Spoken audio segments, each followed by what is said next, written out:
Yes, yes, yes. We're back, guys. We're back. We are back, guys. You walk in. Please make sure you hit that like button. Please make sure you hit that subscribe button. Please make sure you hit that notification bell on the right hand side. Remember to click all because we do go live each and every day at 7 o'clock Eastern time. Like always, thank you for tuning in to Chaos Culture Radio. It is the lovely Wednesday. Akeem, Jordan, what's cracking like? What's cracking like? And what is cracking like, my dude? We back at it like we never left. Absolutely, man. It's good to be back. A little long vacation, but we about to get it in as we always are. So happy to be with you guys and happy to see the people watching us as always. So let's go, let's go, let's get it. We about to get Yeah, into not it. only that, but shout out to those probably was wondering why we didn't go live last week. We had a lot of stuff that was going on in the back. So, however, we will be resuming back today. So we will be live, and also Friday schedule may be changing, but we'll let you guys know. So be on the lookout for that on a post that we might put on the YouTube page. So those that right now watching us on TikTok and also Bingo Live, you got to go on the YouTube community tab. That's where we'll put the important information about what's going on when it comes to aspect of Friday Live. But that being said, shout out to those right now watching us on Facebook, Instagram, Kick, and also Twitch. Guys, make sure you follow. It's so very important for you guys to follow so you never miss it when we go live. Shout out to those right now watching us on Rumble and also X, and also new to KR Culture Radio family, TikTok, and also Bingo Live. Thank you guys so much for being here on this lovely Wednesday evening. Some people it's afternoon because some people live in the West Coast. That being said, we moving on to sports. Yes, sir. Yes, sir. Jordan, what's going on when it comes to aspect of sports news?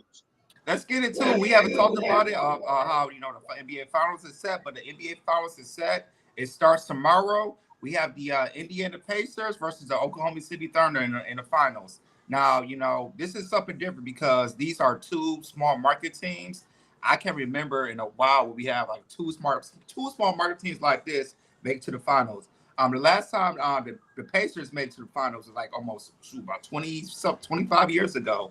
And then also last time the OKC was in the playoffs, this was back in 2011, 2012, when Kevin Durant, Russell Westbrook, James Harden played against Miami Heat. So, this is going to be a special finals. We have the number one rated offensive team, which is the Indiana Pacers, versus the number one rated defensive team in the OKC Thunder. It's going to be a great final matchup. So I'm starting with you, Ronnie. What you think about this matchup, and how many games?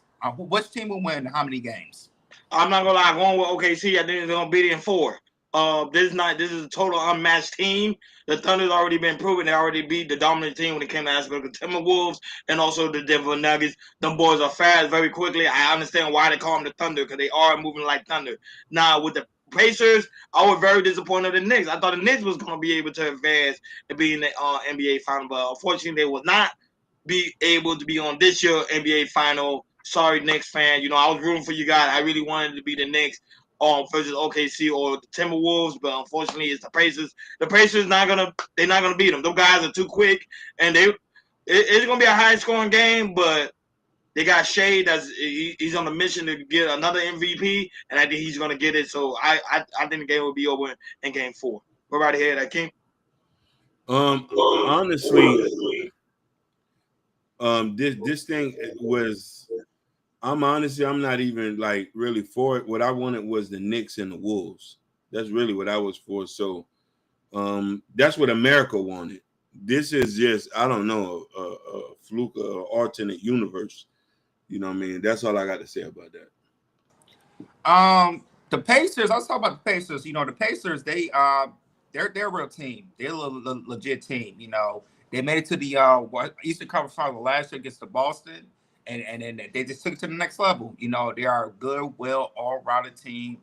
They are, like I said, they're one of the best offensive teams in the NBA, and they have a great coach, Rick Carlisle, who won a championship with Dallas 10 years ago. And the Pacers are for real. OKC, same thing. To me, they're the team of destiny. They've been the best team all year, regular season wise, and they look like the best team in the playoffs.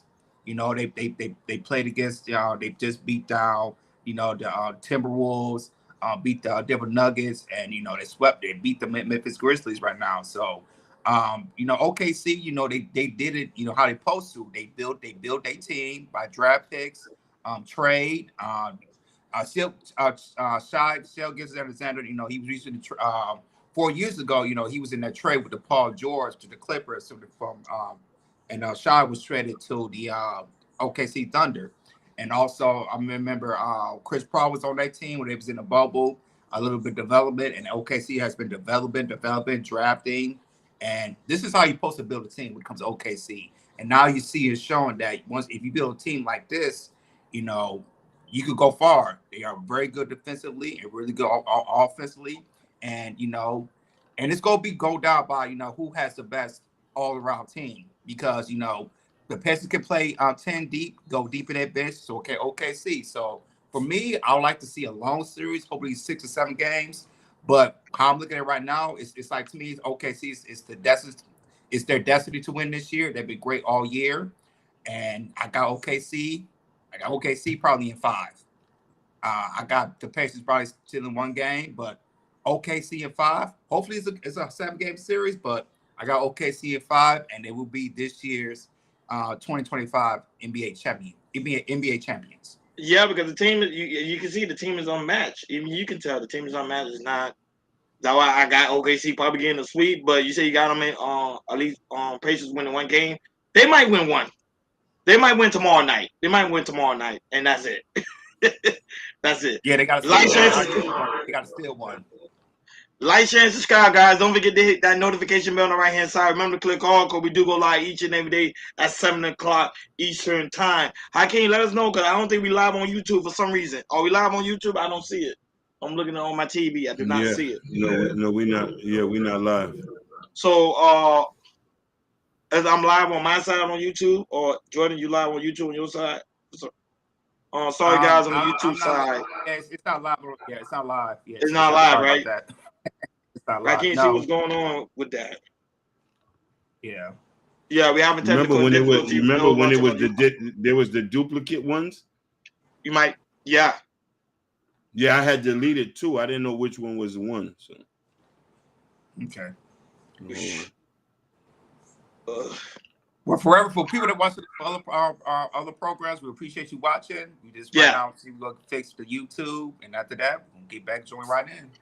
Well, the show must go on. But shout out to those right now, like watching us all across the board. Unfortunately, we are not live on YouTube. We had issues earlier today when we was creating the live to go live on YouTube, and they had so many different duplicates. But thank you guys so much for being here. We really do greatly appreciate you guys. I came trying to figure it out, see exactly what is going on. But shout out to those right now watching us on all the other platforms. We really do greatly appreciate you guys for being here. And also those right now sharing our content. We thank you guys so much for being here as well. Moving forward to money. Money makes the world go round. Money makes our pockets fat. Jordan, what's going on when it comes to aspect of financial news, big dog? Let's get into the job market. So, according to the job market, we have from the month of May, when it comes to like private sectors, private companies, we have seen an increase of job increase of 37,000 jobs. But if you look at the small businesses, you know, they're taking the most hits of lost jobs of last month of May.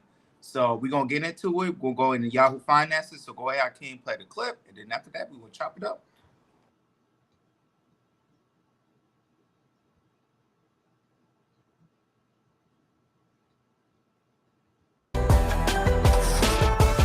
The pace of hiring in May reached its lowest level since March of 2023, according to new data out from ADP. Private employers added just 37,000 jobs during the month, below economists' expectations of 114,000.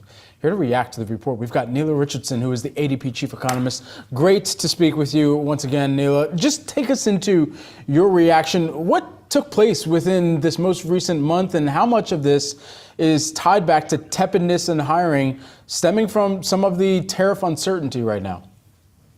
Nice to see you again, Brad. You know, we saw some hiring momentum in the early part of 2025, and that momentum is starting to slow. So when I look at this particular report and what's driving the numbers, the first place to stop is the goods sector. The goods sector overall was weak. manufacturing that had seen a burst of hiring in February and March shed jobs in May. And that's consistent with the manufacturer surveys that we've seen. They've been downbeat and pointing to contraction after showing some signs of earlier optimism. I'll also point to the construction numbers that are lower than we're used to seeing. And so that is a place of weakness. And then when I turn over to the services side, and we got the new data from ISM on the services index showing a bit of a downbeat outlook for service providers even. You see that for professional business services, those B2B businesses, they lost jobs as well. Within all of this, there was some places of strength, and one to highlight is leisure and hospitality. That's a consumer-focused sector. So if the consumers are doing well and they're spending on entertainment, that's a good sign. And I know there's a lot of data here, Brad, but one other important point is that the smallest businesses lost the most jobs. So when you talk about uncertainty and the fog that's kind of on the outlook for now, it's really small businesses that are having the most trouble navigating it in terms of their hiring. Would love to get your read through on some of the the worker pay, and some of the move that we saw there, because as we're taking a look at the median change in annual pay, it's still paid more to be a job changer than a job stayer. Job stayers seeing a rise of 4.5% versus job changers seeing 7%. Exactly. Those are robust pay levels. We'll take those all day long. Even as workers, we'll take those all day long to get a bump in pay that is typical of 7% from just changing jobs. Historically is quite robust. And so that tells you two things. One, even though the hiring momentum is slowing, it's not necessarily slowing because of lack of demand. It's slowing maybe because of this hesitancy. And the other thing it tells you is that this is still a relatively tight labor market. This is still a labor market where the workers who are most sensitive to local labor market conditions and real-time conditions, those job switchers, are still seeing outsized pay gains. And so overall, this is a soft spot, 2 months of a soft spot, but in the context of a broader, more resilient labor market. You know, you raised an interesting point within the small business landscape, and I was just pulling up the NFIB Small Business Optimism Index, which had actually declined during the month of April. So how much of that do you expect to continue to be perhaps a headwind that small businesses are enduring in this near-term period of time, as it might correlate directly through to some of the job openings, the hirings, and as well some of the layoffs that might take place? Yes, there are several reasons to double click on the small business numbers, including what you noted, which is a slowdown in optimism. It's edging downward. But also, if you think about it, if you look at the quarterly census of employment and wages, and I realize not many people do, but it's almost a near census of every employee in the United States, what you'll see is that about 73% of employment comes from firms with under 250 employees. So small firms are the engine of growth of the labor market. And so to see weakness there is troubling if you're thinking about the outlook and employment in general.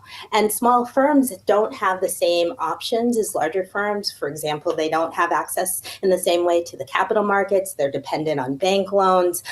They're not able to navigate in terms of where they're sourcing supply as easily in the short term. They are more vulnerable to input costs. They have thinner margins. And so small firms are really the place to watch if you want to know what the overall economy will be doing in the next few months. And so if you are the Fed, ingesting and looking through all of this data that's come out over the course of this week, knowing that we're also going to have the monthly jobs report at the end of the week, you had JOLTS that had a surprise to the upside in openings during the month of April. And then additionally, here you had a far lower than expected print in the private sector in terms of 37,000 jobs added versus 100,000 plus jobs that were expected to be added. What do you think the Fed's read through of all this might be? I think that for a monetary policymaker, you're going to zero in on the wage and pay data in both the ADP data set and the BLS data set, because wages are the bridge between the labor market and inflation. So if you want to know what the inflation outlook is going to be, one key input, it's not the only one, is pay. Also, it's a good indicator on the overall health of the labor market as jobs data ebbs and flows throughout the year. So when I see those pay numbers of 7% for job changers, 4.5% for job stayers, what I see is a labor market that is still resilient, but not triggering inflation. That gives the Fed the latitude to really kind of continue to decipher their own inflation outlook, because the labor market isn't collapsing and worker pay growth is still growing, but not enough to trigger inflation. Nayla, appreciate the time as always. Thank you so much for taking the time. Thanks for having me, Brad. Take care. Yeah, so right now we're headed to the summer. Several merger and acquisition deals announced recently, including Salesforce. Some jobs in the job market, people are still losing jobs in a way, but there are still some hot job markets still out there that people can still do. So go ahead, Rony. What's your take right now going to the summer for the job market?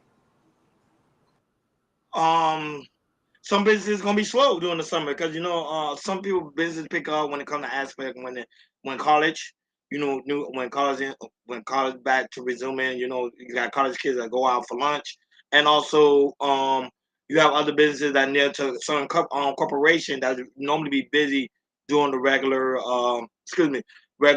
business hours. But since it's summer, a lot of people tend to travel, so a lot of these small businesses is gonna suffer a little while, but then things gonna also pick up. A lot of people tend to travel mostly down south because they want to enjoy the sun, because it is summer, so they want to enjoy the sun and the good old relaxation. So a lot of these small businesses gonna see a lot of hurt, but when the fall hits, a lot of things should be able to pretty much pick right back up again. So all these small companies, all you gotta do is they gotta sample, they gotta do more marketing and get their stuff out there. That's all they gotta do. That's all the least they can do. Go right ahead, Hakeem. So I want a lot of us to remember when last year's job market under Biden rule, it wasn't no different. So we are somewhat in kind of a recession right now. We're trying to figure things out. We're doing a whole reset. So small businesses, regardless of what economy, are always going to be affected, going up or down. Small businesses provide the most jobs. You know what I mean? Like she said, companies that are under 1,000, I say 1,000 because they're small towns, the Rust Belt, behind the Mason-Dixon line. There's companies that provide for a whole towns, 100, 200 people. You know what I mean? There's places 800. So we just need to be vigilant and be vigilant. Let's stay the course. Watch your spending and get new skills, and we'll be able to ride the storm out until the company picks back up. America picks back up. I'm going to the different route when it comes to these college graduates. I read an article on CNN how the job market for college graduates once they graduate. This has been the worst job markets in years when it comes to college graduates. Meaning like either the degree they have, they go towards let's say for IT jobs. IT jobs it has been cut for the past couple of years, and I believe there's some kids that are still going to the IT market. And then when they graduate, it's hard to find an entry level job or something like that. So they have to, either find a 9-to-5 fast food restaurant or retail, something like that, in order to find IT, which is kind of hard to find right now. And I just want to make sure when it comes to kids, who graduate high school, if they go to college, to make sure they find they pick the right job market to go to. I've seen here's a kind of a list of job markets that's high demand in 2025. You have engineers, you have web development still in the high demand. You still have cloud engineering, AI engineering, and a lot of people should understand when it comes to AI, we're gonna see it take over a little bit more. I feel like in the next 5 to 10 years, AI engineering is gonna be a very, very hard job market to get into. We see a lot more AI and everything. So I just want the kids when they go to school to be more vigilant, are really looking at what is the job that that's gonna pay you good, likely to pay you the 6 figures, and it could last you for the next 20 or 30 years. Because Hakeem's right, we are seeing this shit when it comes to the job market and also the economy, and it's also to the kids that's going to college to be important. It's like, okay, what's the career I'm going to get that's going to have a career for the next 30 years in order for me save, have a retirement plan, and also retire with the amount of money when I get old and everything. So it's very, very important for kids to really, really look at that. because we are seeing the shit when it comes to job market and also the economy. Like, share, and subscribe. Don't forget to hit that notification bell on the right-hand side. Remember to click all, because we do go live each and every day at 7 o'clock Eastern time. Unfortunately, right now, YouTube is down. So those that normally come and watch us on YouTube, we're going to re-upload it. Unfortunately, it was down today. We apologize for the inconvenience. It did multiple duplication. We didn't know which one was what, and we just deleted them all. So sorry, YouTube family, but we will upload the live later. But not only that, but shout out to those right now watching us right now all across the board. We really do greatly appreciate you guys for tuning in. And also shout out to Bigo Live that's showing us a lot of love. We got close to 70 people watching us right now. Thank you guys so much for tuning in. We really do greatly appreciate you guys. Moving forward, hip hop. Yes. Jordan, what's going on when it comes to aspect of hip hop news? Let's get into it.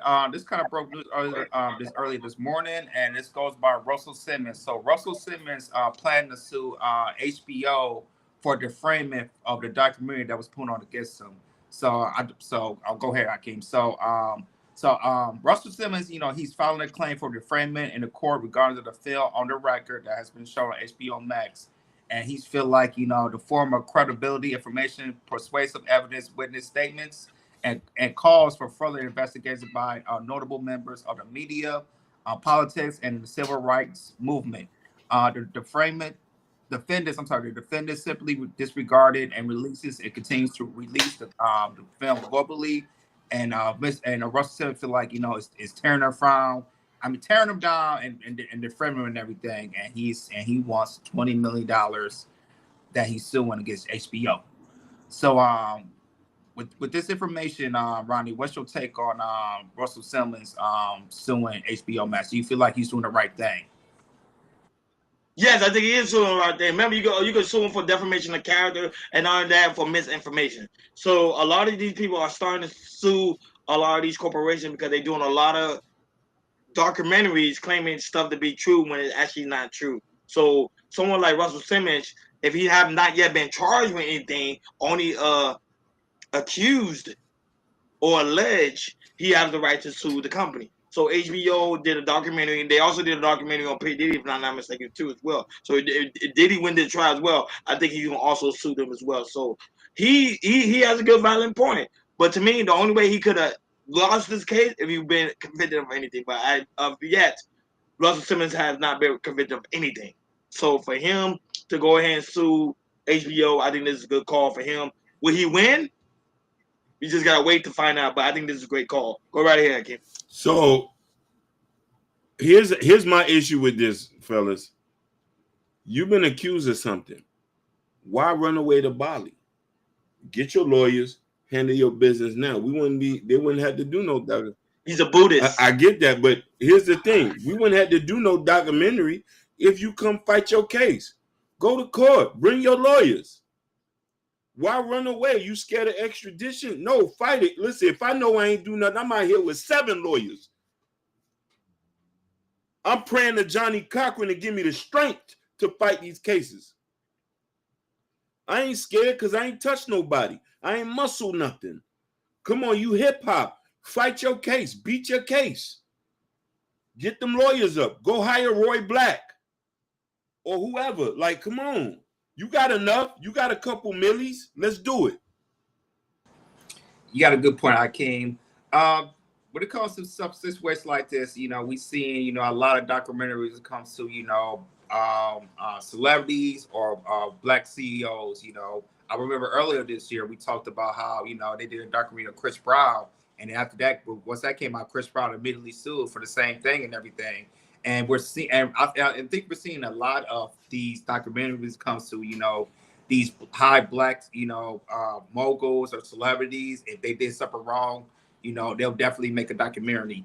And I think it's important for black men when they see something like that and they see some type of stuff that's meant not to be true, they will sue immediately. But I do kind of agree with you, Hakeem. We heard about this stuff for years and years. And he's been in Bali for almost 8-9 years already? Yep. Yeah, he's been there for a long time and everything. And we have talked about, Russell Simmons before about, certain claims that he had, against women and everything.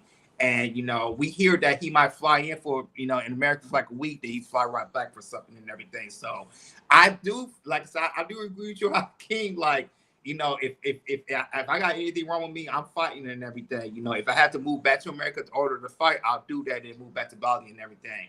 But at the end of the day, Russell Miller, he has the right to do that. If he feels like the HBO is defaming him, he has absolutely to do that.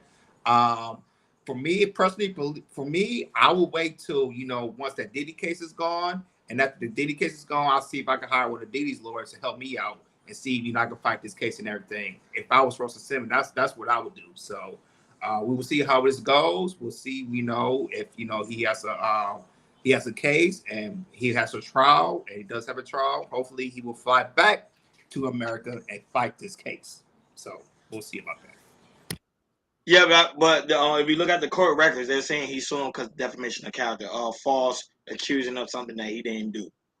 I would say he have not been convicted yet. Now, if he do get convicted, HBO should then get ready to do a documentary. But if he didn't be convicted yet, they should have just did a documentary because he been moving to Bali for 80-something years. Like, share, and subscribe, guys. Don't forget to hit that notification bell on the right-hand side. Remember to click all because we do go live each and every day at 7 o'clock Eastern time. Like always, shout out to everybody who's watching us all across the board. Facebook, Instagram, Kick, and also Twitch, guys. Make sure you follow. It's so very important for you guys to follow so you never miss it when we go live. Shout out to those right now watching us on Rumble and also X. And also new to the KL Culture Radio family, TikTok, and also Bingo Live. Thank you guys so much for tuning in. Right now, we got 80 people right now watching us on Bingo Live. Thank you guys so much for tuning in. That's good. They coming over, guys, watching us on Bingo Live. I'm shocked. I'm shocked. Remember, we did a test run last week. For them to come by and showing us a lot of love, we really do greatly appreciate it. So moving along. So Jordan, this is actually breaking news. What's going on with DBG? Yes, breaking news today. So we have talked about Halle Bailey filed restraining order and also full custody against DDG.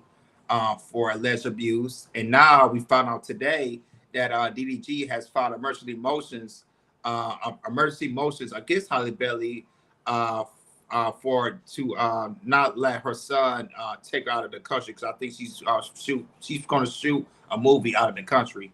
And so with that, DDG has put alleged text messages up. Go ahead, Hakeem. I'll put the text messages up. It shows that with Halle Bailey, texts some stuff as, you leaving me hanging as a mother. I just found out you slept with the woman in Mexico. I'm going to delete you myself tonight.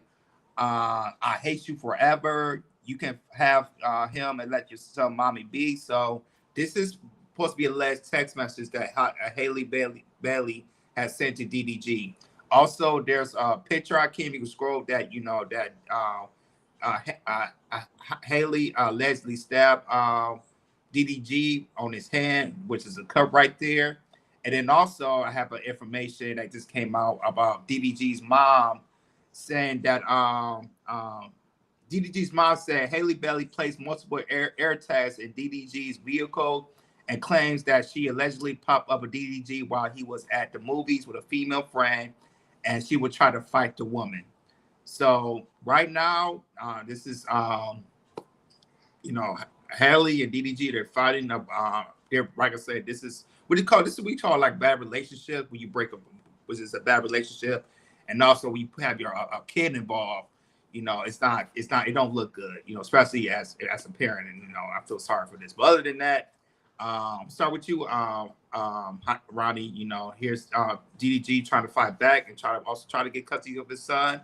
So now we see DDD's case. What's your take on it? Yeah, now they have a shout out to Why High is watching us on YouTube. Hey, Why High, who channel are you watching us from? Your channel. Which one? From your channel. But how I'm able to go live? The main one. Let me tell you what happened. Here's the thing. There was 3 of them. I deleted 2. I just kept the one I seen with the green check on, with that green number sign. So I'm thinking I didn't know which one I deleted. So it doesn't let you know which one is which. I should have just left them all there. We should have just went live. Yeah. So it was just an accident. That's fine, but we'll learn. Yeah, the Temple Isaac. But shout out to you, Wow, watching us on YouTube. Thank you so much for being here. So you guys, I do want to watch us on YouTube. Just come to my side, Ronnie Ron 305. You should be able to see the live from there. So let's go on. Let's move on to DBG. So the thing is, when it comes to text messages, Jordan and Hakeem, it's hard to prove because remember you can delete messages. That's the problem. So you don't even know which one. You get what I'm saying? It make it seem like she's crazy, but you don't see his side. Like you probably was texting her back and forth, but if you look, like you break down the text message, it only show her straight down the line. Then he goes his straight down the line. It doesn't make any sense. Like when someone's having a conversation like that, nobody. Hakeem and Jordan, you know when you're in a toxic relationship, you know we've been in a toxic relationship before. Nobody be like, hey, chill, fall back. It's not that. It's no engagement like that. It's like her all the way straight down the line and his straight down the line, make it seem like she's crazy, which she's not. So my thing is, when it comes to this, I think it's a bad relationship. It's a relationship that just went bad. It's a toxic relationship. And I'm glad, I'm being honest, I'm on DBG's side. I'm glad that he's finding custody of his son. If she want to play those games, you play the game with her as well. You don't stress out. Take everything legal action. Take it to court. You don't want me to have full custody of my son? Okay, I don't want my son going overseas. No, that's not happening. So there's some wiggle. So as a man, if something's wrong, something's off key, fight back. So him fighting back the right way, he's not putting his hands on her, he's not cursing her out. He just say, let's get the courts involved. We have money for lawyers, let's get the lawyers, let's get it done. Go ahead, Akeem. No, definitely. I look at this. I'm always say this. My daddy always told me, know who you dealing with before you lay down with them. You can be cool, you can chill out, but when you start having babies, it's on you now.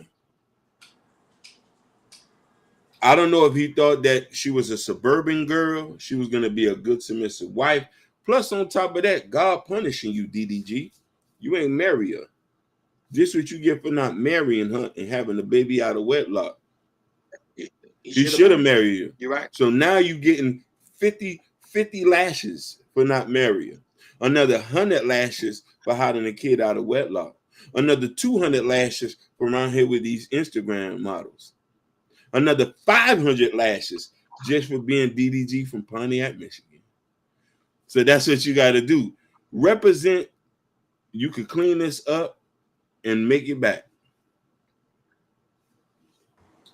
I'm just looking at, when it comes to the child Halo, and, I just feel, bad for Halo that, even though he's not seeing it now, eventually the next 10 or 15 years, once he dig into his parents' past, he has to see stuff like this, like, hey, my mom and my father were fighting over me at the time.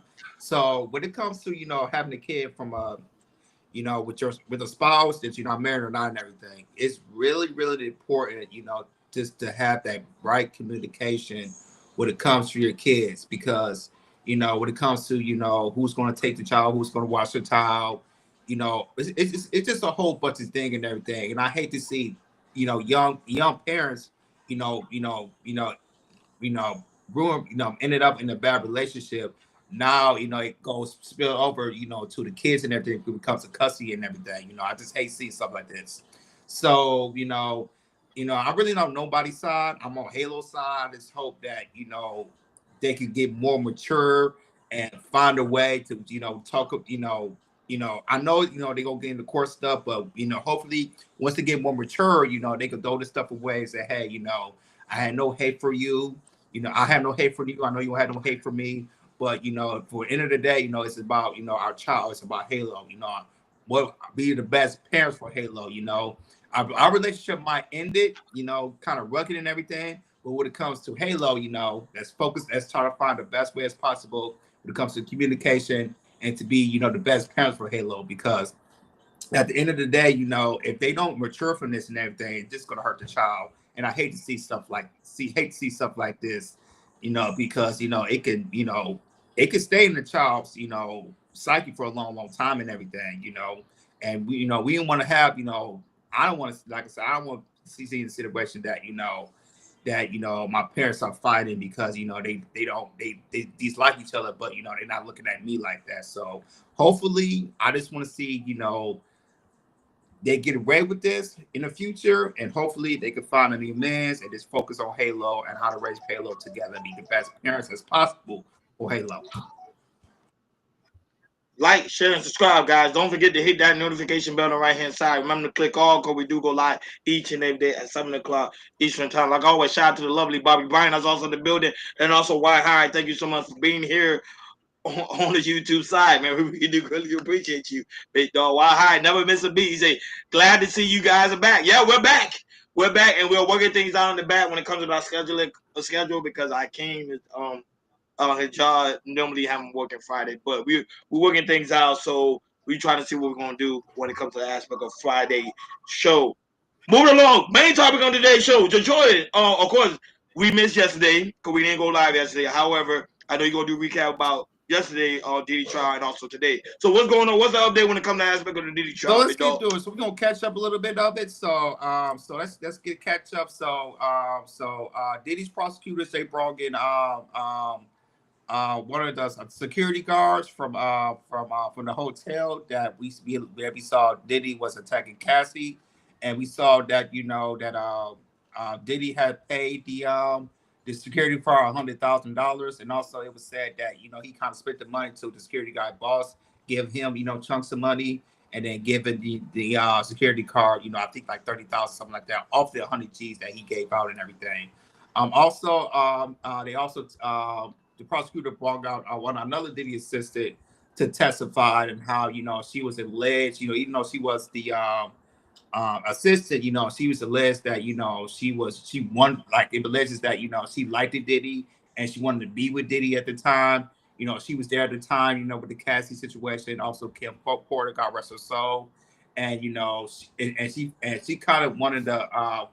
She was abused, as she was saying as well, but also she wanted to be one of the girlfriends of Kim Porter and Cassie, and it was some type of jealousy of that Diddy was with Cassie and Kim Porter, but she wasn't with him. But at the end of the day, she was an assistant and everything. And then also today, the prosecutors also brought out another another friend of Cassie to testify.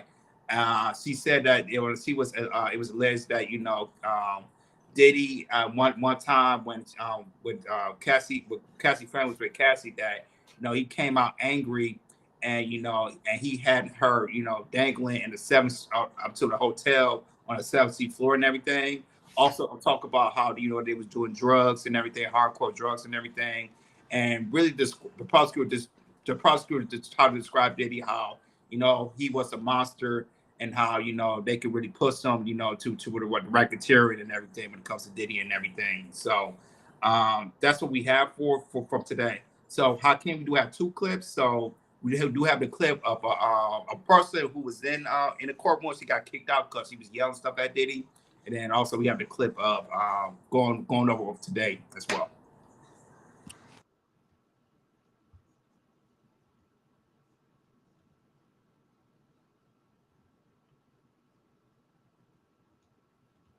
Everyone thinks this is a joke. Everyone laughs in every courtroom in here at you. And I don't think it's funny for people to laugh at a black man going through what he's going through right now.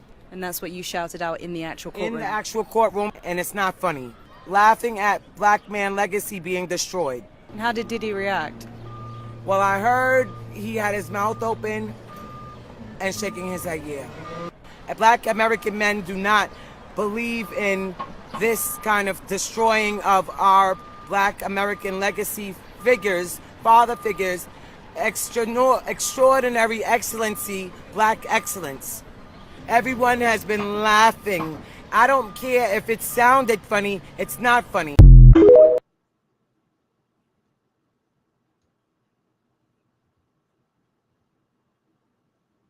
Trial. Frank Piazza testified hotel surveillance footage of Combs assaulting former girlfriend Cassie Ventura was not altered.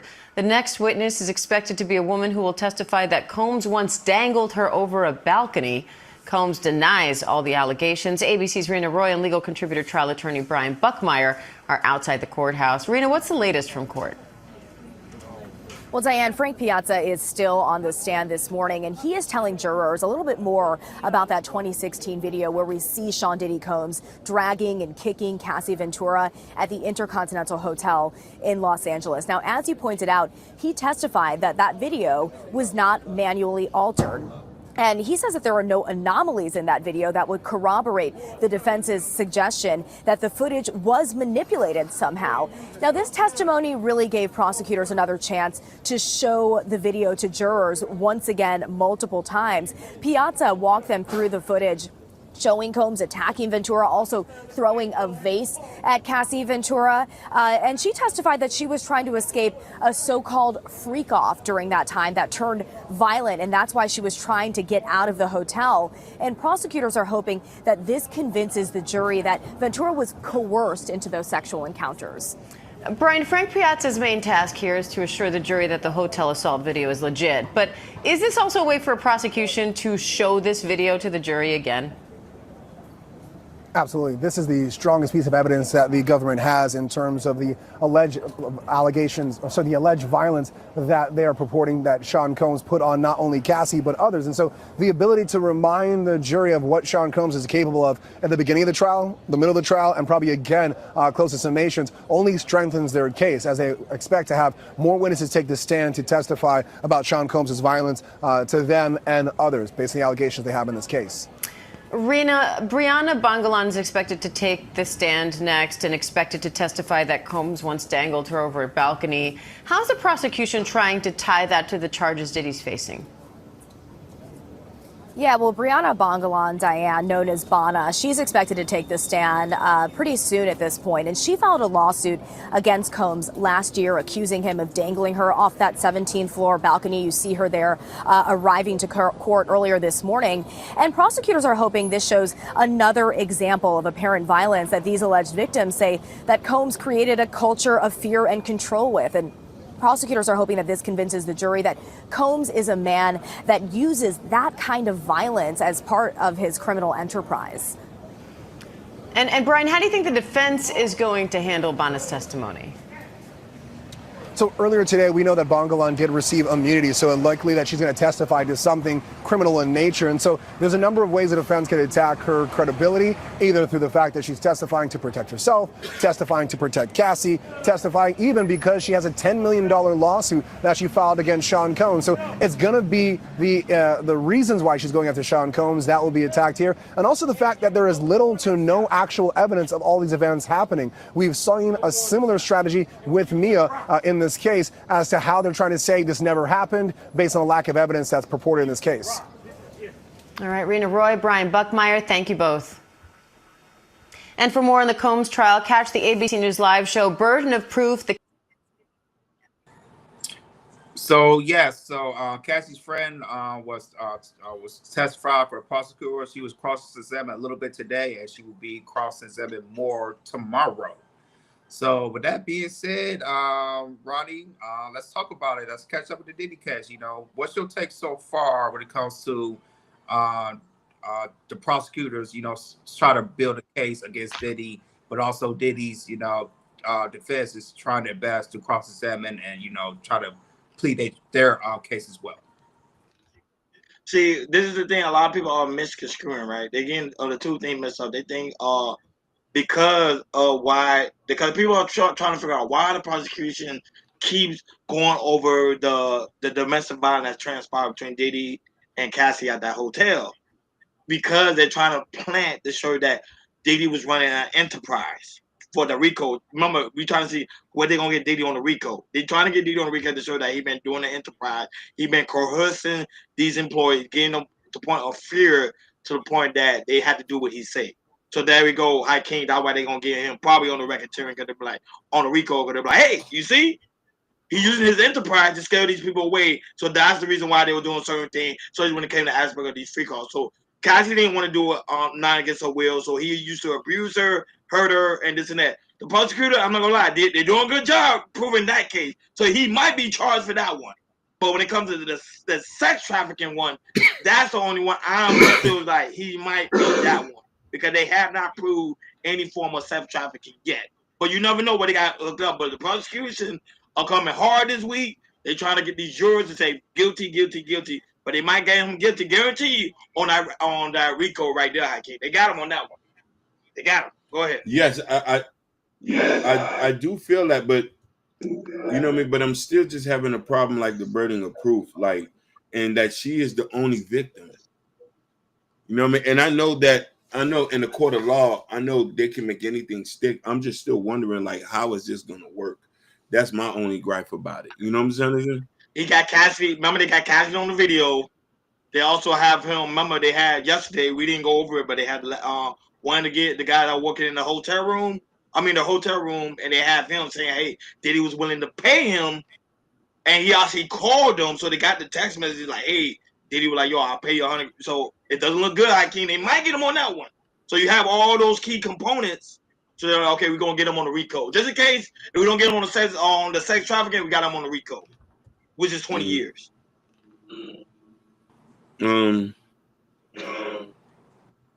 Yeah, like I did my homework on this. I was saying that, like, dang, but yeah, they got him.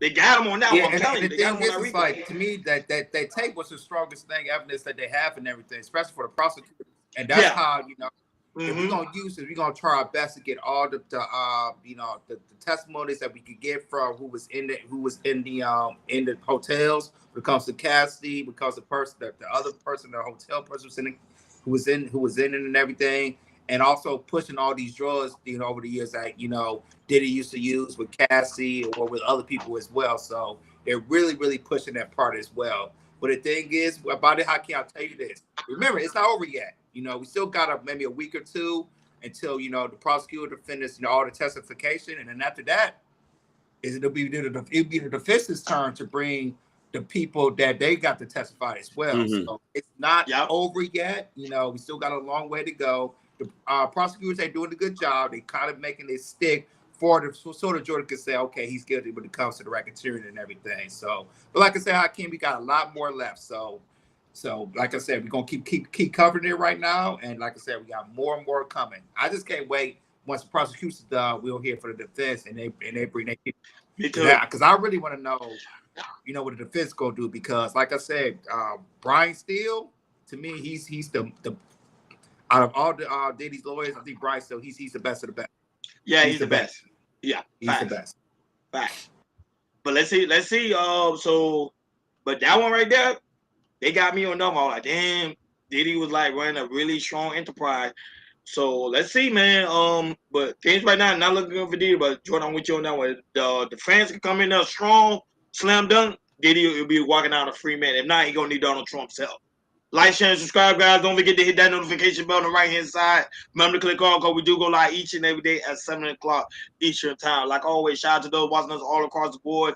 We really do greatly appreciate you guys for tuning in on this lovely Wednesday evening. Sorry for you guys on the main KL Culture Radio page on YouTube. Unfortunately, we're not able to go live because we had a technical issue that transpired when setting up the live. So we apologize for that. But tomorrow we will resume back on the main page.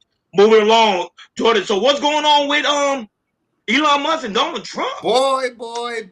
We thought they was buddies, but it looks like Elon Musk is really turned his back against Donald Trump.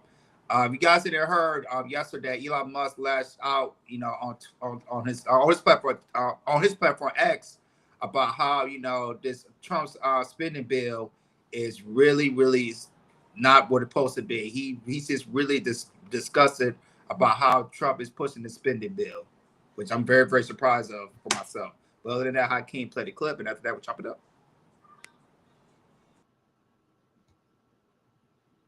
Following some breaking news, Elon Musk is blasting a massive spending bill backed by President Trump. In a social media post, Elon Musk called the bill a, quote, disgusting abomination that will increase the deficit. He went on to say of what's known as the big, beautiful bill, shame on those who voted for it. You know you did wrong. The post comes just days after Musk was given that send-off in the Oval Office for his time leading the Department of Government Efficiency. NBC News White House correspondent Von Hillier joins us now with the latest. Von, how are the White House Republican lawmakers reacting to these comments from Musk? Right. Well, this happened just 5 days ago, Elon Musk leaving Washington, yet clearly on his social media, platform, he's making it clear that his opinion isn't going anywhere. And this comes at a very, very difficult time for these negotiations. And that's why I want to let you hear from Speaker Mike Johnson, who is one of those Republicans that is looking for this big reconciliation package, which includes the major GOP tax cuts, cuts to Medicaid, cuts to SNAP, but also increased spending on the military and border enforcement and the Trump administration's mass deportation efforts. All of that is in this package. I want to let you listen to the speaker respond to Elon Musk. With all due respect, my friend Elon is terribly wrong about the one big beautiful bill. We had a long conversation yesterday. He and I spoke for, I think, more than 20 minutes on the telephone. For him to come out and hand the whole bill is to me just very disappointing, very surprising in light of the conversation I had with him yesterday. And White House Press Secretary Caroline Leavitt just a few moments ago said that the president already knew Elon Musk's position, and it is not changing this White House's urging of members of Congress to get this bill to his desk. Von Hilliard, thanks so much. Joining us now, NBC News Chief Cap. Boy. I never saw this coming, y'all. I didn't see this coming. I'm liking this. But go ahead, Roddy, man. What's your take? Elon Musk had the right to speak his mind. Remember, he was extremely hard to try to bring down the deficit. That's why he's upset. He said, "Why are you gonna bring me in there to try to bring down the deficit, and then now you're trying to increase the deficit right back up again?" It doesn't make any sense. So to be honest, Jordan, I'm with you. I'm with Elon on this one. It doesn't make any sense. Why the whole point was you to have me to come on your team is to bring the deficit down, not to bring everything up again. So him cutting certain funding and putting it into other things doesn't make any sense at all. So I think Elon Musk felt like his job was not pretty much not that important, and he just spazzed out. He was upset. He had the right to be upset. But I'm on Elon this one.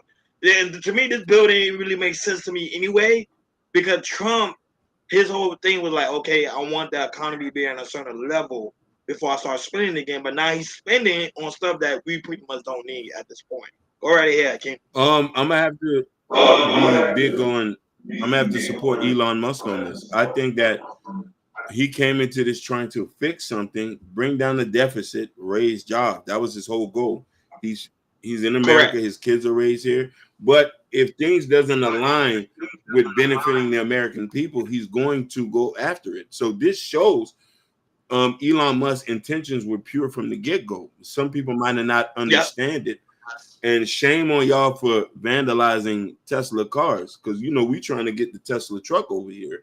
But that's my dream car, the Cyber truck. Like, you know what I mean?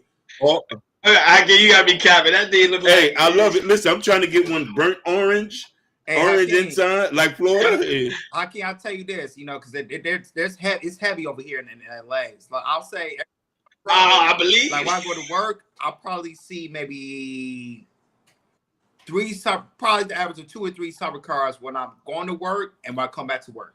See, I need me a Cyber. Jordan, they have a lot of them on South Beach. They like lined up. I need one. Different color. Burnt orange. But burnt. Are you trolling?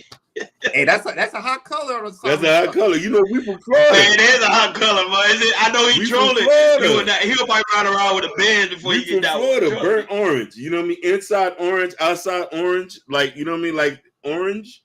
Like, you know what I mean? Sunshine. Like, we got to get it. Let's get it. Yeah, Elon did. He felt insulted. Go ahead, Jordan. I agree with both of y'all. He, like I said, he came in wanting to say, "Hey, let's see what we could do with this economy, save some money and everything." And unfortunately, it didn't work out. Like I said, I think like Elon Musk, he thought something was was wrong as well, and he just kind of stick with it, but he just couldn't do it no more. And we heard rumors that he wanted to step out and everything. Basically because how Tesla, stock was going down and everything. But yeah, man, Elon Musk, he said, I came in, I want to help out as much as I can, but he's looking at it, man. Matter of fact, this is terrible.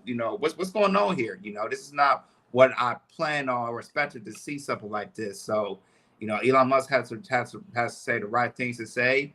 I'm just want to hear what Donald Trump has to say. He hasn't spoken about it yet, but hopefully we'll hear from him very, very soon. And it goes from there. But Elon Musk, he has his right to speak, and I believe he's right. No, but Donald Trump ain't gonna say Musk because at the end of the day, that's his friend. He even said that's like close to his best friend. But that's the thing where people say, hold Donald Trump accountable. When he's right, he's right. When he's wrong, he's wrong. This is what everybody's talking about. So you have someone like Elon Musk who was in his camp holding him accountable, which is good. So that's good. So they checking him. Like, share, and subscribe, guys. Don't forget to hit that notification bell on the right-hand side. Remember to click all, because we do go live each and every day at 7 o'clock Eastern time. Today, we're going to go a little bit overtime because we know you guys miss us. So we got other topics to cover. So, Jordan, what's going on in California? Yes, let's talk about it.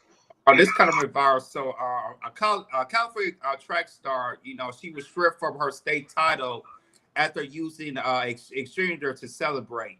And officials said her behavior was unsportsmanlike. And it was so unsportsmanlike that they had stripped her state title from. And, with that, she felt terrible. But other than that, we do have a clip for you guys. So go ahead, Keem, play the clip. And after that, we'll chop it up. I worked so hard for that title. The greatest moment of 16-year-old Clara Adams' young career taken away from her because of a celebration. After winning the 400-meter event at the CIF State Championships with a time of 53.24 seconds, her dream of winning a state title went up in flames after celebrating using a fire extinguisher. When she blew the fire extinguisher, the opponents were gone. That was our moment of celebration, and the CIF officials made that about them. The crowd went crazy. They loved it. The booth, CIF booth went crazy. They loved it. But those few guys in those jackets, they took offense to it, didn't like it, and they made a decision based on emotions. The North Salinas High sophomore grabbed a fire extinguisher from her father and coach and extinguished off her spikes. The CIF deemed her celebration unsportsmanlike, stripping her of her title. It's a celebration made famous by American sprint icon Maurice Green, who enjoyed her paying homage to him and thinks she should get her state title back. When I heard, because it happened and then people just started calling me, oh, this girl who just won the 400 redid your celebration. And I was like, huh, what? If it was away from everyone and not really interfering with anybody, I would say reinstate her. One clear infraction was Clara's father hopping the railing onto the track after the race, but says he only did that because of how CIF officials were treating his daughter. There's a CIF rule saying you can't come over the wall, you can't be on the infield, which is a rule respected. But at this point, I explained before about being a coach and a father wearing the different hats. I saw an official grab my daughter by the arm. They were yelling in her face. When he grabbed her by the arm, I went over the wall at that point. I'm father now. I'm not coach anymore. I'm over the wall.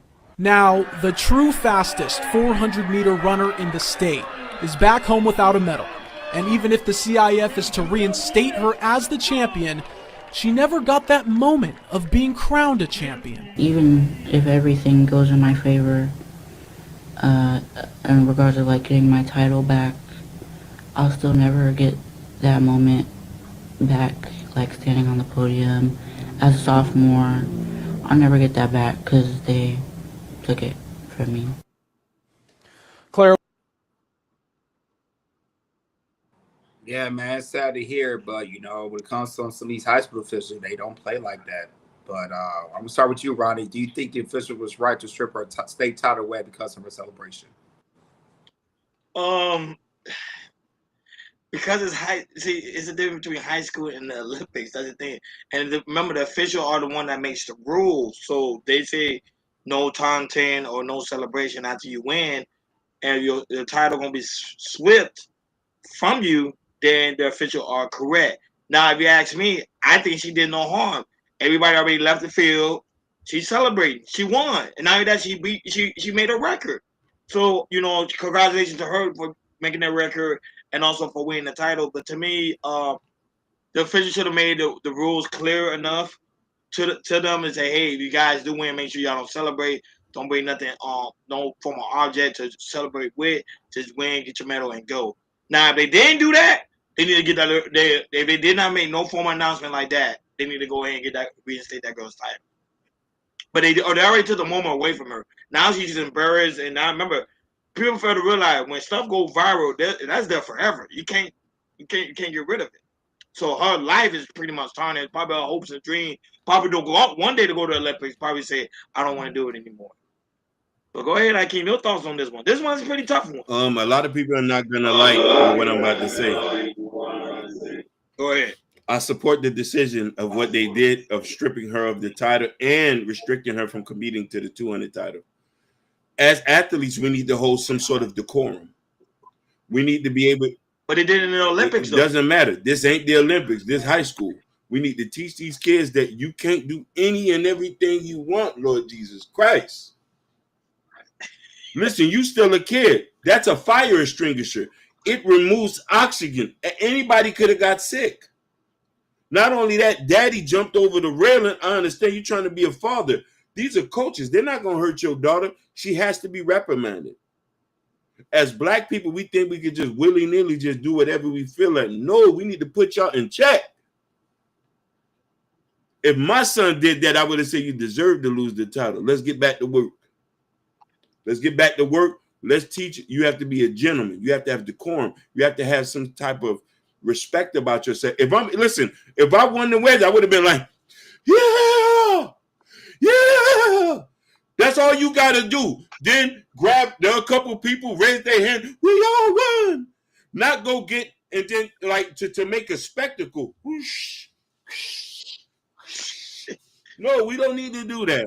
Are you saying that because a woman? Are you saying that as a woman doing it, not because a man doing it? No, because you say if your son did it, I would have held them accountable. I would have told them they're right for taking that for you. Let's get back to work. You know what I mean? Because here's the thing. This is a lesson she's going to learn. You can't do everything you want. There's many people who've lost titles and stuff for doing things. Many people, because of ignorant shit they do on the field. And let's not make it a race thing, please. Because I know some white boys who lost a lot. I know some Hispanics who lost a lot. I know some Samoans who've been disqualified for minute things, and they took it in stride and said, "We're gonna get back there next year." Celebration rules in a place for black athletes since they are so dominant in sports. I get what you're saying from why hide, but why hide? I'm saying this is a fire extinguisher. But I think they're being biased. This is a fire extinguisher. Fire extinguisher. I want y'all to listen. And but I can't even got an Olympian saying she title should be reinstated. He the one that created that. Bro, this is out in the open. There's no fire. Why couldn't you just dance and juke a little bit? And juke. That's all you had to do. Not a fire extinguisher to say that her cleats was so hot that it was burning. I ain't gonna lie, that's a good line. This is a fire extinguisher. People, I want you to say a fire. What if somebody was out there allergic and dropped? Now you do make a good point. She did in front of you're right. She did in front of people. If she would have did it not in front of people, then I think that's probably why they did it. She did it in front of the official. If she would have did it not in front of the official, I think they would have been okay with it. Well, Jordan, what's your take on this one? I want to know your one because you're all positive with the daughter. I thought Reggie was very, very clever. But when it comes to high school, it doesn't matter if it's track, football, basketball, whatever. If you over celebrate, I don't like it. You're gonna get it's gonna come with consequences. And this is all over. And I don't like it, but when it comes to officials, if you over celebrate, you're gonna get consequences and everything. Once you go into college and you go into professional pros, you're more likely to do it. But when it comes to kids, Hakeem has a point. You are still a kid. If you try to over celebrate and everything, we're going to start giving you consequences. I don't like it. I don't like that. I feel like kids should celebrate some stuff like this. But these officials in high school, I'm talking about all around America, they are very, very strict. And if you all celebrate any type of way, if you're the winner, they're going to find a way to strip something. Unfortunately, it happened to her. I hate that to see it happen like that. And, the officials are making an example. They're making examples like, hey, you see what we do with her. This will go out to her. This go to everybody who want to over-celebrate do stuff like this. And that's what the officials are doing. I don't like it, but they just try to teach these kids lessons. You can't do everything. Once you get older, you can do these things. But if you win high school level, you gotta be respectable and you gotta learn how to do it with joy and not over celebrating. And that's what the officials are trying to do. Like, share, and subscribe, guys. Don't forget to hit that notification bell on the right-hand side. Remember to click all, because we do go live each and every day at 7 o'clock Eastern time. Wow, Jordan, I'm shocked. You will, oh, wow. You and Hakeem, y'all shot me on that one, man. But hey, I like it. Different opinion. Sounds good. Sounds good. Last time on today's show. Oh, you want to say something? Hey, what you going to say? If this was the thing where they was dancing, shaking their dreads, I wouldn't have had a problem. I would have said they was racist. But a fire street. But then look, why I said, so do you guys agree with DEI? I can just wait until you have kids. Don't worry. And why? How you gonna be the uncle? But here's the thing, I don't agree with DEI. DEI never worked for us. DEI worked for Hispanics and every other race. Still with DEI, it only allowed a small percentage of people that went up, and it was mainly women, mainly black women. It didn't benefit black men. We still out here in the trenches, cutting yards, laying concrete, slaughtering hogs. So I never agree with DEI. I agree with us being segregated. I agree with us. Yeah, I agree with us going back to HBCUs. Yeah. I agree with us building businesses, companies. We need a black Elon Musk in the hood. I don't want to ride Tesla. I want to ride. Give me. You say you want to ride Tesla, but you just talk about the Cybertruck. That's Tesla. Listen, what's the black guy who from Ohio, man, who created the first cars? The Patterson. Give me a Patterson electric car. You know what I'm saying? Listen, it doesn't work. We tried our best. We need to just work with each other. I'm not gonna fight these people for their stuff. Let them have it, and let the Hispanic boys go with them. We good just alone. Last topic on today's show. Jordan, what's going on with the New Orleans prisoners? What's happening over there, big dog? So they call majority of prisoners, but there's one prisoner that they're still looking for. He's still at large, and he put out a video yesterday at somebody's house pleading on his case that, that he's an innocent man, and he wants people like NBA YoungBoy and Donald Trump to help him out. So go ahead, Hakeem, play the clip, and after that, we'll chop it up.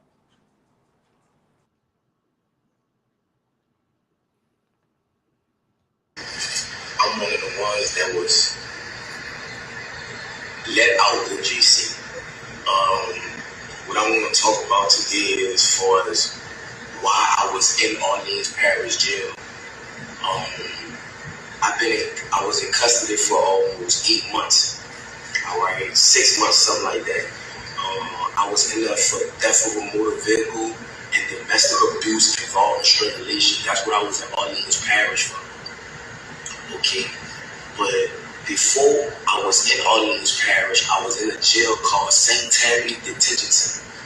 All right, St. Tammany Jail here and St. Tammany Parish. There's two different parishes, Orleans and St. Tammany. Okay, today what I want to talk about is that I was on second-degree kidnapping, second-degree rape, domestic abuse, battery involving strangulation, domestic abuse, battery, violation of protective order. Right on this massive.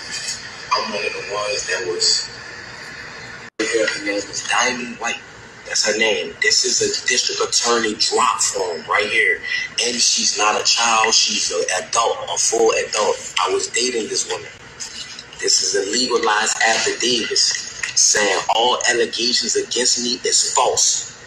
You remember, all allegations against me is false. I was nowhere around her or none of that during the timing of the date, which was November the 10th of 2024. Okay, so I was in St. Tammany, right, and I was on a regular domestic charge, right. So they put a parole hold on me because I was on a domestic charge. So that being said, is that once that occurred, and the charges was refused or whatever, they shipped me to Orleans Parish where I had no over charges. It was the death of the motor. Her name is Diamond White. That's her name. This is a district attorney in the domestic abuse, battery involving strangulation. So once I got in Orleans Parish Jail, All right. I have from the district attorney's office this woman who they say that I initially raped in another parish and in Orleans Parish. It's the same woman here. It's not different females. It's the same grown woman, not a child, a grown woman. Okay, she did the same thing in Orleans Parish, right? Correct. I'm about to show you how the system is corrupted. Okay, she did this, right? Saying all allegations against me is false, and she even saying it. You know, she let them know the truth that I never did this to her. I never hit her. I was nowhere around her. Nothing. She got mad and thought that I was dealing with another woman. That's why she did what she did to me. You know what I'm saying? Another thing too. Once I got into Orleans Parish, I was there for like a month or something like that. Okay, a lot went on as that time progressed. Okay, if you in a domestic abuse, an innocent person, and you know the judges and DA know that this person is saying that all the charges that you're on, that you did not do, why was you still in jail? Louisiana have the highest incarceration rate in the world for putting black people away. Yes, at the end of the day, in my younger life, I'm not gonna lie, I was causing problems. I was young. My daddy got killed when I was 7 years old. My mom had to raise 4 children by herself, so I had to find a way to try to help my mother. You feel what I'm saying? But as time went on, the person that I once was, I'm not that person today. That is not who I am. I have a 3-year-old son. I have an 18-year-old daughter that graduated yesterday, supposed to be. At the end of the day, that people don't understand that they see that I'm armed and dangerous. I have a heart. An innocent person that know me know that at the end of the day, I am a good person. So I'm asking for help from the world, from Meek Mills, Lil Wayne, Young Boy, Donald Trump. I'm asking for these people. I couldn't even get a lawyer. I couldn't even afford a lawyer to prove my innocence while I was in Orleans Parish jail. They say that I broke out. I didn't break out. I was let out. My name is Antoine Massey. The guy who said that I threatened him with a shank, the maintenance guy, how could I threaten you with a shank? If you can't come around me, you're a maintenance. You cannot come on the tills without a deputy being behind you. Because if they just let you on the till, you could be persuaded to bring drugs or anything like that, that nature. So how can I threaten you to jail you? And why you didn't notify the people, the police, that if I did threaten you, you never did that. Like, you flat out lied on me. No me know that. So, so when she put out a video, the next day, the police went to the house that he recorded in, and he wasn't there. So he is still on the run, and there's still a reward out of him for up to $50,000. So he's still on the loose. So people, if you see him, whoever in New Orleans earlier, there's a reward out for $50,000 if you guys can catch him. Other than that, Ronnie, what's your take on this inmate making a video and pleading for help from the rappers and also from to me, he should have laid low. However, he does make a good point when it comes to the aspect of the legal system. We already know the legal system sometimes, majority of the time, don't favor the man. So the men are very, very upset about it. And I think, was he falsely accused, falsely convicted? I don't know. I wasn't there. We wasn't there in the trial. And to me, every image is everything. If we come out there with the dreads, I have dreads, so respect to the dread game. But like tattoo on your face and certain image that you portray, they're already gonna have a bad reputation on you already. Even though you might be innocent, but the image is everything, especially when it comes to the aspect of the United States. So to me, you got to carry yourself well. Now, why Hyde made this comment? He made this comment. He said, "Educated woman love the Pookie, which is true. They do. They love the Pookie because they're able to control them. That's the thing. A man, they're not gonna be able to control a man because a man gonna stand his ground. Pookie, they know they can control it. They know he's very emotional. But this man here, he has a story to tell. He should have went to DJ Vlad. Remember DJ Vlad? He offered. He said, "Hey guys, come to New York, and I will give you guys an interview." He should have went over there, and I think DJ Vlad would easily protected him for that momentarily before he got arrested, so he can tell his story. Ronnie, so if that's easy, yeah, 100, 1 million views right there, easy. That's what I'm saying, easy. but he got to make his way up there. That's the problem. And not only that, he made himself publicly known, so he's being tracked. So he should have laid low, man. Go ahead, Hakeem. I support Antoine Massey. I think he's a freedom fighter. I think that he was wrongfully convicted and arrested. I know somebody who lives in New Orleans. He is from Miami. He has told me and exposed the treacherous thing the police, the DEA, the sheriffs have done all over the state of Louisiana. It is racist down there in Louisiana. I advise all black people to move out of Louisiana. It's not safe for a person of color there. The Arcadians, who are descendants that live there, who are French and all that, are racist. The French has been racist. So I'm saying this, when Antoine Massey said that he's in there in Louisiana, Louisiana does have the highest state of incarcerated black men there. Free all the men from Angola. It's a lot of brothers in there who's locked up.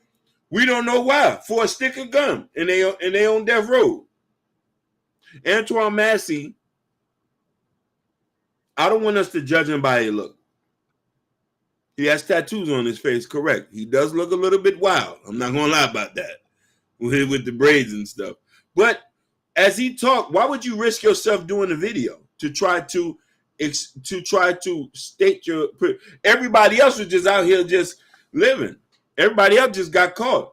So as he spoke, I did hear the sincerity in this thing. I didn't read the case file. I don't know what he did. I do know false charges can't be put on people.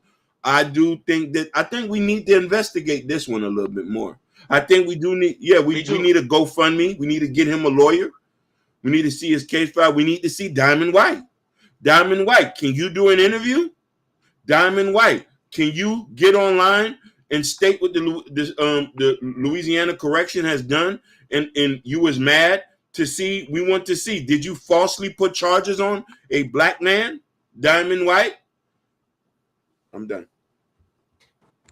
I'll say this with Antoine Massey, with all the other escapees, they got caught and everything. I think Antoine Massey, when it comes to, because I think he's gonna get caught and everything, goes to jail. I think out of all of them, I think he's the one who's really gonna blow up and everything because of the viral video clip that we played and everything, and all the stuff that he had to point out because of Louisiana, he's 100% right and everything, and and with that and everything, I think he's one escapees. He's gonna take to the next level. Hopefully he get the right lawyer to help, see wherever case, wherever the case, the other charges that he has right now. When it comes to him being an escapee, I don't, hopefully you get a lawyer. They could probably lower the citizens on that. But yeah, after Antoine Massey, I think he's gonna make it. Once he comes out, I think he's gonna be another viral person, and he's gonna, if he's gonna be a freedom fighter, he'll be a freedom fighter, and to me, he's gonna be a popular one. Like, share, and subscribe. Don't forget to hit that notification bell on the right-hand side. Remember to click all. We do go live each and every day at 7 o'clock Eastern time. Like always, shout out to everybody watching us all across the board. Facebook, Instagram, Kick, and also Twitch. Guys, make sure you follow. It's so very important for you guys to follow so you never miss it when we go live. Shout out to those watching us on Rumble and also X. And also shout out to those watching us right now on TikTok and also Bingo Live. We thank you guys so much for tuning in on this lovely Wednesday evening. Shout out to the lovely Bobby Bryan that was in the building. Say, I love you all. We love you too, Bobby. Say Sherry. We say hello. And also Gorilla Black and also Sky.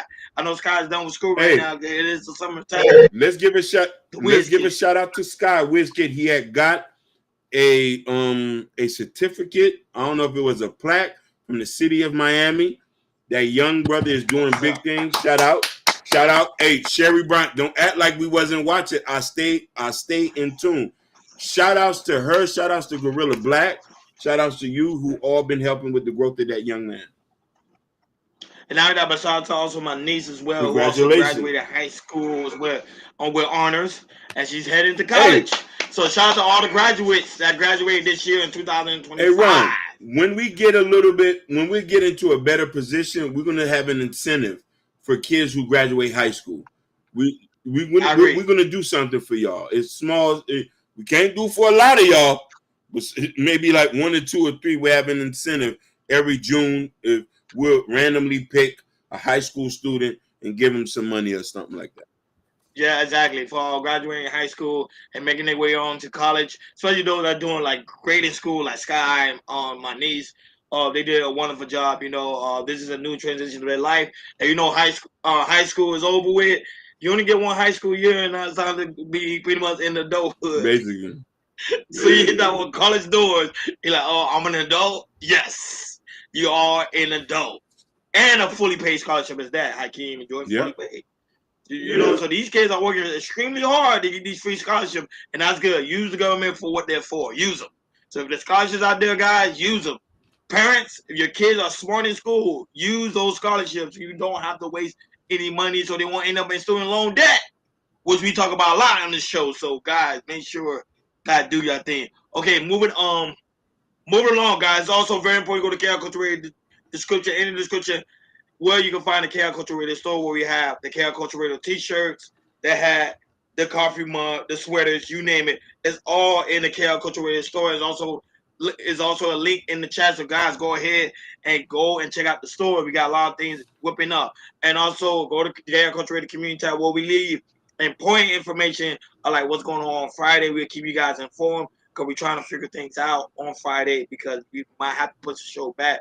We're trying to see if it's going to be Saturday or Sunday, but we'll let you guys know. So be on the lookout for that. So you don't see us go live on Friday. There's the reason why, because we are working things out for Friday. And also where you can find Prince Hakim's book, Raising Kings, and also Black Love.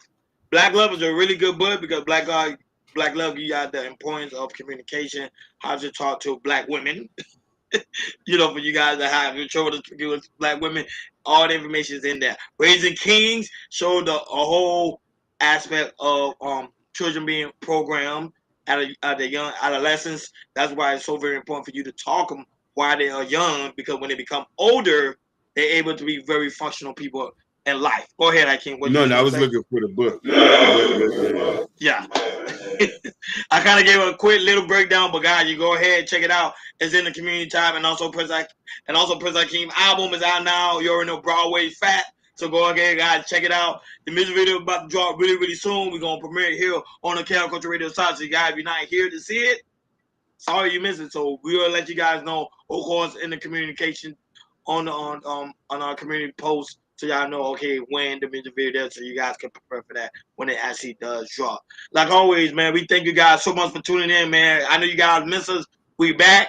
We make sure we leave you guys shorts, videos, so you guys will never miss nothing when it comes to Aspect KL Culture Radio. I'm making us the biggest thing on the planet. I also got to get a good appreciation to Bingo Live, because we had over 80 people watching us. So that was really, really dope. Because it was just an idea. We just say, hey, let's just try it out, and it seemed like it's working very, very successful. So shout out to Bingo Live. Shout out to Bingo Live. Thank you guys so much. Also TikTok as well for you guys sharing our videos. Hakeem, I know you were sharing it, and also I seen Sophia sharing it. A couple of other people were sharing it. Thank you guys so much. Make sure you guys follow us. Follow us on TikTok, because that's where we put a lot of shorts videos of certain parts of the show. We put it on there so you guys can react to it, have some fun and stuff like that. So, like always, thank you guys for tuning in to KL Culture Radio. We over and out.